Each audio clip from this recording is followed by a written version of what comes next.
Hey dads, welcome to Father Friend, a podcast for dads who want to lean in, lead well, and love big. I'm Dr. Mike Ayers. We're still in our Summer Vibes series through the end of August. Shorter episodes, briefer wisdom, but still helpful advice for busy dads. Last week, I told you that beginning in September, we're turning a corner in our podcast. Not only will we be back to full-length 20 to 25-minute episodes, but also once per month, I will be conducting interviews on the podcast with other dads and experts relevant to the topic of fatherhood. I've already recorded the first interview. It was with Mark Cameron. Now, if that name sounds familiar, it's because Mark is the author of the New York Times bestselling Jericho Quinn and Arliss Cutter series. And in 2016, Mark was chosen to continue writing the Tom Clancy Jack Ryan campus thriller series, beginning with Power and Empire.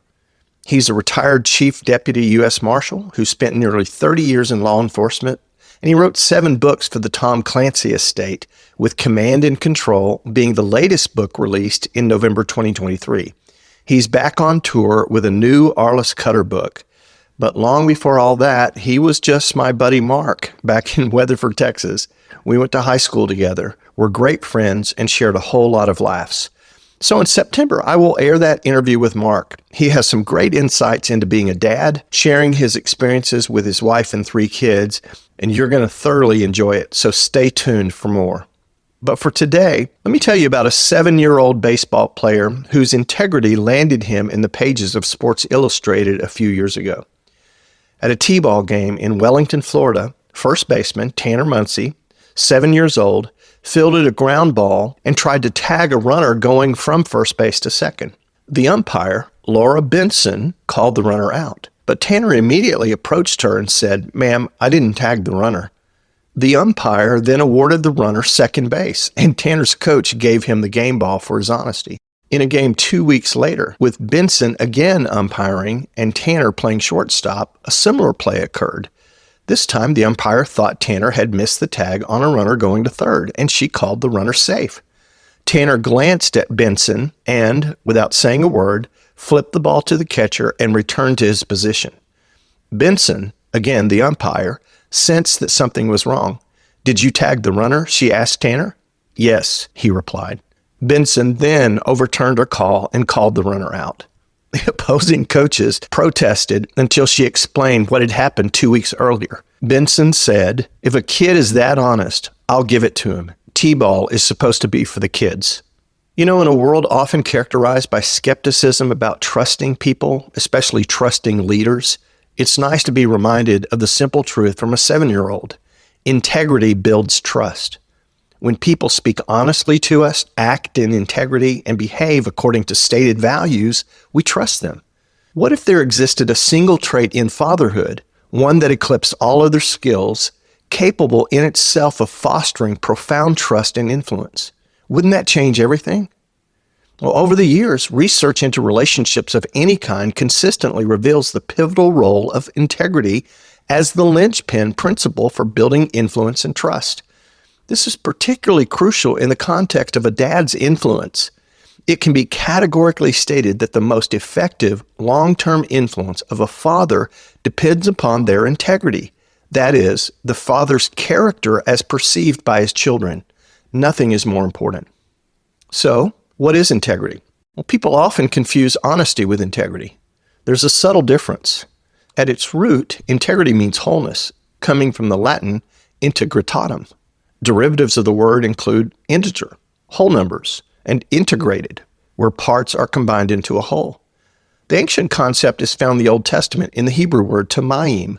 There are 2 images of its use. The word was commonly used in Jewish scriptures to describe the physical health required in animals for sacrifice. They were to be, quote, without blemish.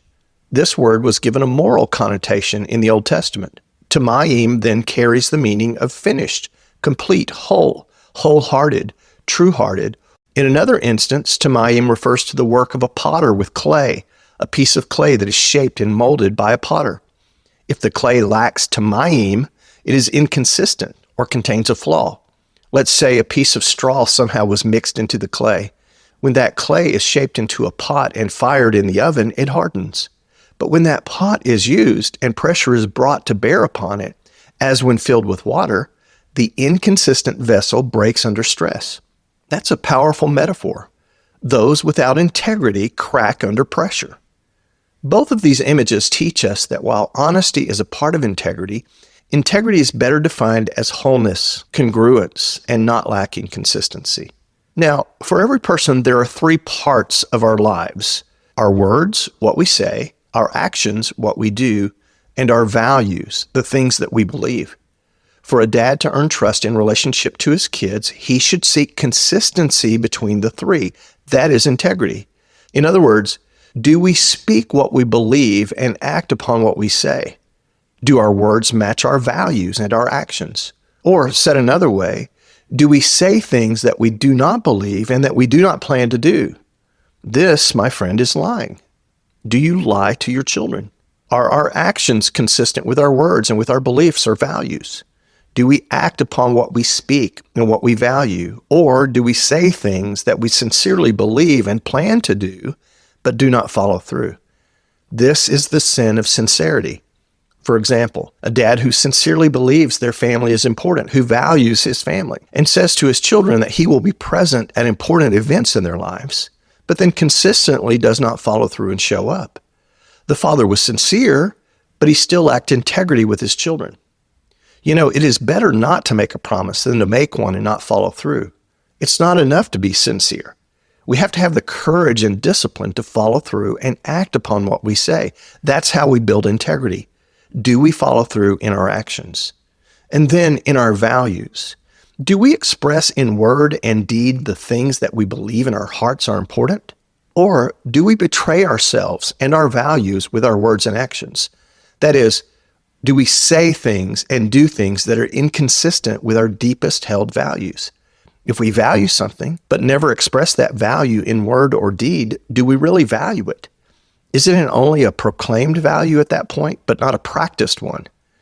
Do we have the courage to speak and act according to our values?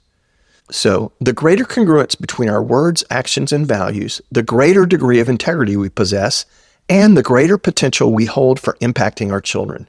Why?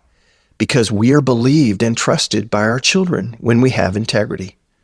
Do you want your influence to increase with your kids? Increase the degree of consistency between what you say, what you do, and what you believe. Integrity then is a first principle of fathering, and dads who actively cultivate and embody this trait are more likely to gain trust and respect from their kids. Much can be done after integrity, but little of lasting value as a father can be accomplished without it. Thanks for listening today. I'm Dr. Mike Ayers. If you enjoyed this podcast, please share it with other dads. I'd love to hear from you. Email me at mikea@fatherfriend.net with comments, questions, and your biggest takeaways. For more tools, resources, and real talk on fatherhood, visit fatherfriend.net or follow on social media @ThinkingDads. See you next time.